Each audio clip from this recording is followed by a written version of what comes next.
Қасым-Жомарт Тоқаев ресми сапармен Францияға барды. Мемлекет басшысы бүгін Франция президенті Эммануэль Макронмен кездесіп, бірқатар мәселелер талқылады. Содан кейін Францияның іскер топ өкілдерімен кездесті.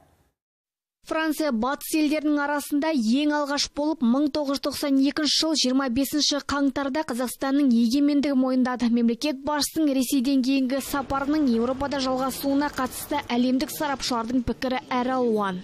Қазақстан газ атын өнеркәсіп тау-кендегі холдинг арқылы уранды экспорттаушы жетекші ел екендігін көрсетті. Экспорттың 40% осы мемлекетке тиесілі. Ал Франция атом электр станциясын сатып алу перспективасына мүдделі Қазақстанға өз тәжірибесімен бөліседі.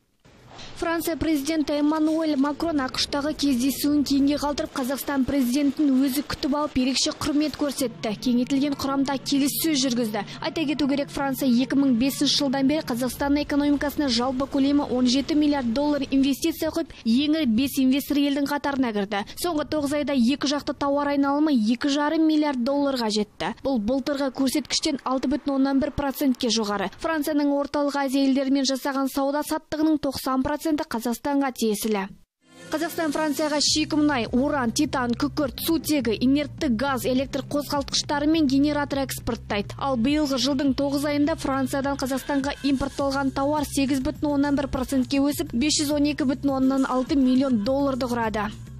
Халықаралық сарапшылардың пікірінше, Қазақстанмен жасалған жаңа шарттар Парижге орталық Азиядағы ықпалын кеңейтуге мүмкіндік береді. Бұл сапар екі ел арасындағы экономиканы нығайтпақ. Қазақстан мен Еуропалық одақ мемлекеттерінің байланысының нығаюы әрине осы геосаяси жағдайдағы ахуалмен байланысты болып отыр деп айтуға болады. Осы орайда Қазақстанның позициясы әрине ол көліктік дәліздердің диверсификациялануы және жан-жақты даму болып отыр. Сондықтан да еуропалық әріптестерімізбен осындай байланыстарды тіпті президенттік деңгейде де байланысты орнату өте қажетті болып отыр. Екі ел арасындағы алыс-беріс көбейеді, серіктестікті жалғастырып, білім, мәдениет саласындағы байланысты да арттырмақ. Әсел Дүкенбаева, Нарасимбаева, Астана Таймс.